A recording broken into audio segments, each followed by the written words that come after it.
According to a communiqué from the Presidency Services, the President of the Republic, Abdelmajid Tebboune, received a phone call from his French counterpart, President Emmanuel Macron, on Monday evening.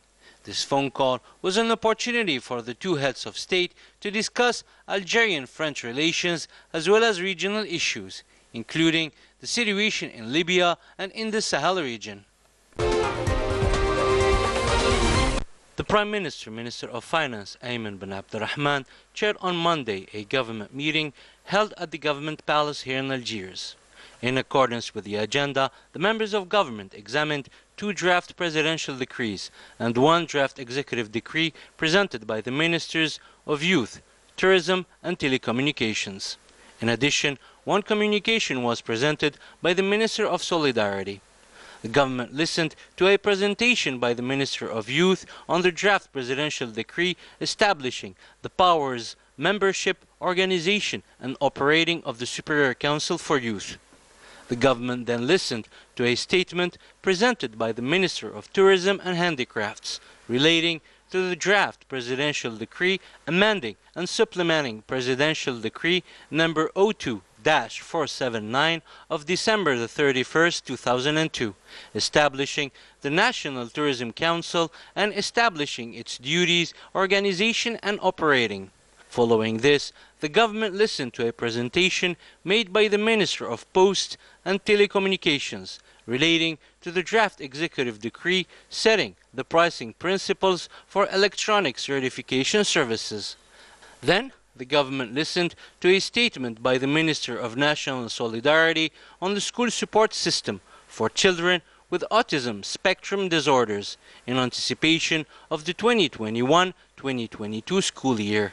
At the end of the presentation, the Prime Minister recalled the directives given by the President of the Republic during the Council of Ministers of April 18, 2021, aimed at finding the appropriate mechanisms allowing for a better care for these children.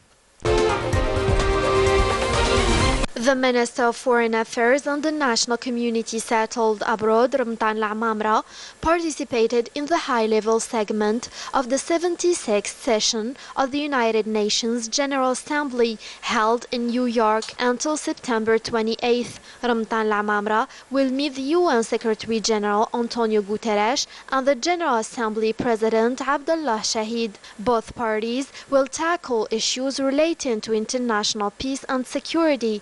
Ramtan Lamamra will also meet several counterparts from the UN member states. They will discuss bilateral issues and issues of common interest at regional and international levels.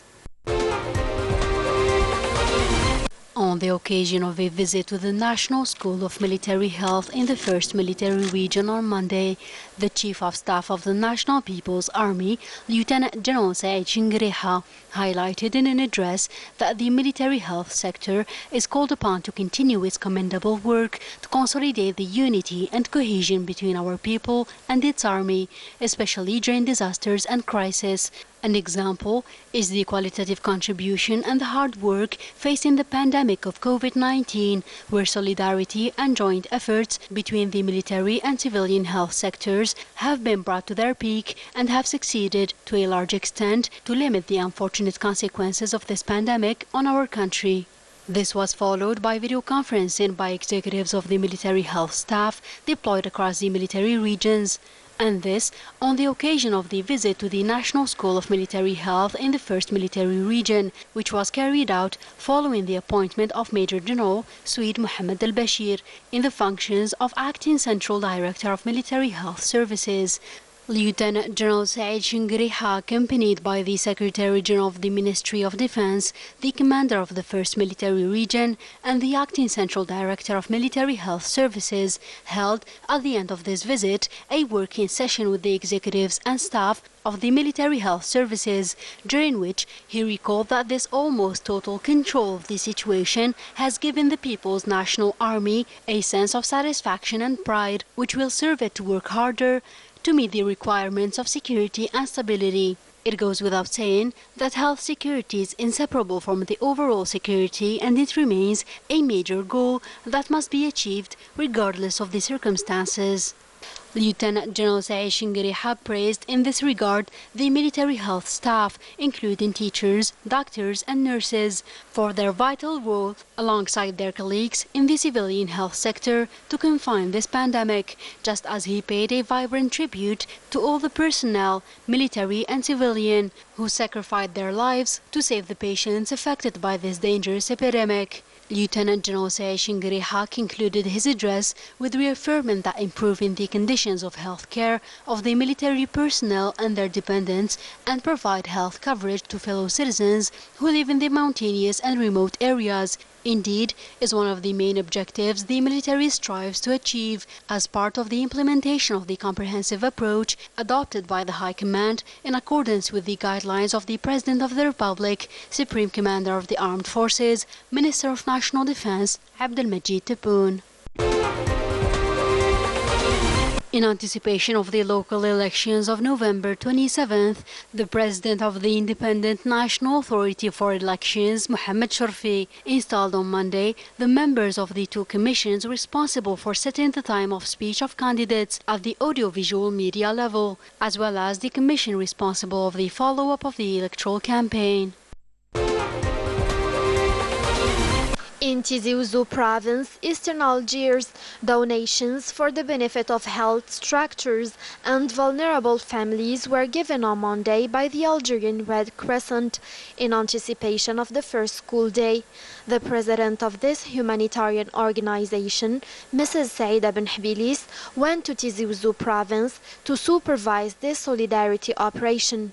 This solidarity action reflects social cohesion and supports the efforts of the public authorities under these circumstances. We are on the eve of the beginning of the academic and social year. That's why we launched the solidarity campaign. We gave families 100 food packages and 100 equipped school bags. More than 10 million students from the 3 education cycles will join the school benches tomorrow for the start of the 2021-2022 school year. In Tizi Ouzou province, they are preparing to start the school year in a special atmosphere after the tragedy that they went through this summer due to the fires. Children are preparing for this school year with the hope of favoring better days. At first, it was stormy, and then we saw the fire coming, so we ran away. And on our return, we found our house safe, except for Aunt Akli's house. It was burnt, and I'm very happy to go back to school.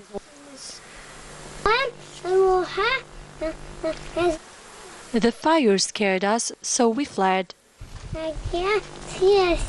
Everyone remembers in detail that day when they were forced to leave their house to take refuge. We all fled. There were my parents who evacuated our animals. I was too scared for them. We drove through the fire. The Igeren Tusan Association in the village of Aytoudert did psychological work before the start of the school year. After the devastation caused by the fires in our area, our association was the mediator between donors and affected families. First, we distributed food and medical supplies.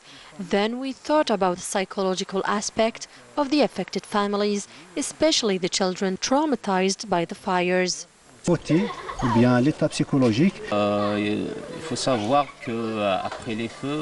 After the fire, almost all the children were affected by all the panic and fear that resulted from the nightmare.